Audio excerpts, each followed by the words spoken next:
ঢাকা বিশ্ববিদ্যালয়ের ফজলুল হক মুসলিম হলে গণপিটুনিতে নিহত তোফাজ্জল হোসেনকে বুধবার সন্ধ্যা 7:45 থেকে ফজলুল হক মুসলিম হলে 3 ঘন্টা আটকে রাখা হয়। প্রত্যক্ষদর্শীরা জানান, প্রথমে হলের গেস্ট রুমে ছাত্ররা তাকে মারধর করেন এবং পরে তাকে খাওয়ানোর জন্য ডাইনিং রুমে নিয়ে যান। এরপরে তারা তাকে অন্য একটি গেস্ট রুমে নিয়ে আবারও নির্যাতন করা হয়।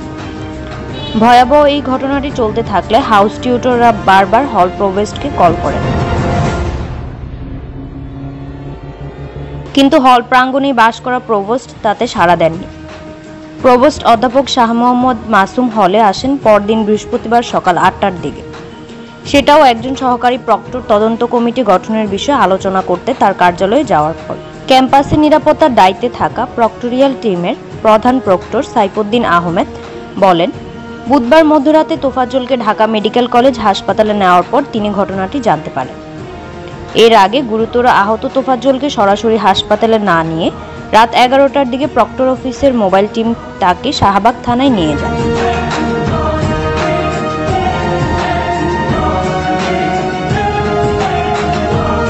ঢাকা বিশ্ববিদ্যালয়ের সাবেক শিক্ষার্থী জিয়াউর রহমান গতকাল ক্যাম্পাসে এক প্রতিবাদ সমাবেশে বলেন, বিশ্ববিদ্যালয় কর্তৃপক্ষ দ্রুত পদক্ষেপ নিলে তোফাজ্জল হোসেন হয়তো বেঁচে যেতেন। বিশ্ববিদ্যালয়ের অপরাজয়ে বাংলার পাদদেশে ওই বিক্ষোভ সমাবেশের আয়োজন করেন তোফাজ্জলের জেলা বরগুনার পাথরঘাটা উপজেলার শিক্ষার্থীরা।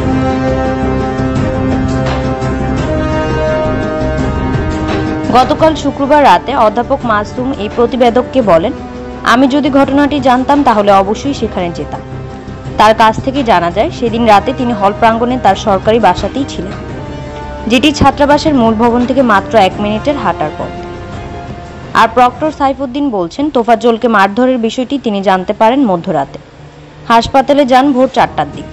এদিকে পুলিশের উপপরিদর্শক সাইফুর রহমান বলেন, এই ঘটনায় আটক ঢাবির 6 শিক্ষার্থী তোফাজ্জলকে নির্যাতনে জড়িত থাকার কথা স্বীকার করেছেন। এরা হলেন পদার্থবিজ্ঞান বিভাগের শিক্ষার্থী মোহাম্মদ জালাল মিয়া, মৃত্তিকা পানি ও পরিবেশ বিভাগের শিক্ষার্থী সুমন মিয়া, পুষ্টি ও খাদ্যবিজ্ঞান ইনস্টিটিউটের মোহাম্মদ মোত্তাকিন হোসেন শাকিন, গণিত বিভাগের আহসান উল্লাহ, জিওগ্রাফির আল হোসেন সাজ্জাদ ও ওয়াজিবুল আলম। গতকাল শুক্রবার বরগুনার পাথরঘাটা উপজেলার চরদোয়ানি গ্রামে পারিবারিক কবরস্থানে তোফাজ্জলকে দাফন করা হয়। এর আগে তার জানাজায় উপস্থিত শোকাহত এলাকাবাসী এই হত্যাকাণ্ডে জড়িতদের দৃষ্টান্তমূলক শাস্তির দাবি করে।